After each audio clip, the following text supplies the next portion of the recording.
Hello everyone, Dedicated here, welcome to my channel. Today we'll be looking at Ragnar, one of the greatest space wolves of all time. The book we'll be looking at is the Space Wolves Omnibus written by William King.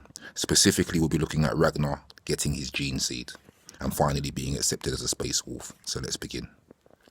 Ragnar lay on the surgical altar once more. He looked up to see the masked faces of the Iron Priests. He could hear the dim thrum of their machinery, the odd soul-chilling music of their ritual chants, the occasional scream or howl of a warrior in pain as the razor-saw circular knives of the priest bit into their flesh. Now imagine, this is amazing. Ragnar's about to receive the Geneseed. He can hear his other fellow aspirants screaming in pain as they cut into their chest to place the Geneseed into their chests. Let's continue.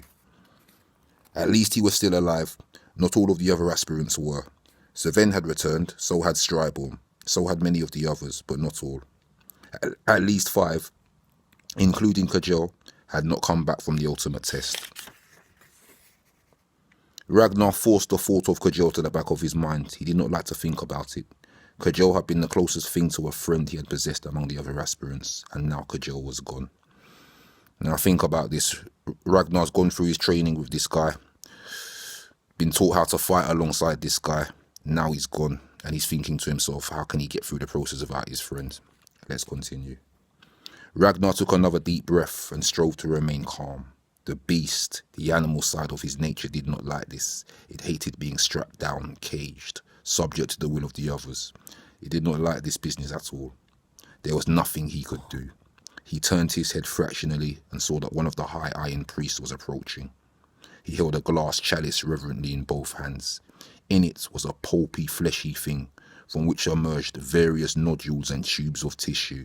The chanting of the priests around Ragnar's altar grew louder and more rhythmical as the warrior approached. Wow. So in this moment, Ragnar actually sees the Geneseed. He can feel the Geneseed. He can even smell the Geneseed. And he knows that this high priest is about to put the Geneseed inside of him. Amazing.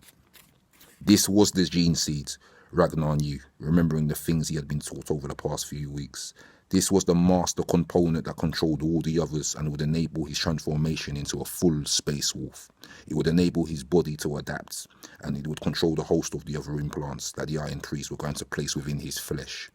It did not look like much, but it was a sacred thing. This scrap of bloody flesh had been borne by many wolves before Ragnar had originally been taken from the flesh and blood of Russ himself. It was now a direct link with the ancient times and with the god of his people. Isn't this interesting? So Ragnar's fully aware that the Geneseed itself comes from Russ and was a part of Russ even before him. Let's continue. It was a staggering thought to Ragnar that soon within his own body would be a part of his god.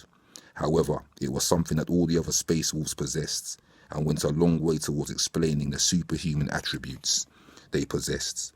In a very real sense, they were kin to the gods, and soon Ragnar thought if all went well, so too would he be. The Iron Priest came closer. Ragnar felt a needle spike going into his arm. In his hypersensitized condition, it felt like a stab from a sword. There was a brief flash of agony, and then coolness flowed through his veins, spreading from the point where the needle went in.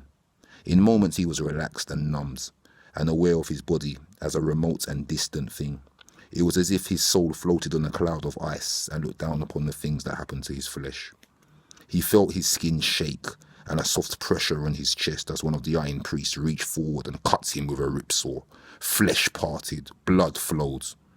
Ragnar doubted that more damage could ever have been inflicted with a blow from an axe, and yet he was aware of it only as a passing discomfort. He saw the high Iron Priest make a complex gesture over the vessel in which the Geneseed rested, before reaching in with one gauntleted hand and pulling the fleshy thing out. He heard an odd sucking sound as the Geneseed was placed within his ribcage and began the task of grafting itself to his nerves and veins and sinews. Wow, isn't this amazing? Isn't this amazing? So we're actually getting an eyewitness account of what happens to a space marine when the Geneseed's actually placed within them. As we heard, the Iron Priest actually cut open Ragnar's chest with a saw and placed that Geneseed within him. Let's continue. It was an odd sensation, the like of which he had never endured before. It was as if a living thing were crawling around inside his chest cavity. He imagined tentacles of flesh emerging from the thing's carapace, or veins sprouting from it like roots from a seed, or bits of nerve binding themselves to his own. The image filled his mind as another needle was driven home, Molten plane flashed through him, dispersing the coolness. His spirit toppled forward into a black abyss. Wow. So here we have it. The final process that all space marines go through, the actual application of the Geneseed into their body. Again, this extract was taken from the Space Wolves Omnibus by William King. And today we were discussing Ragnar, one of the greatest space wolves of all time. Hopefully I shall bring you more stories of Ragnar in the future. Thanks for listening. Subscribe to the channel.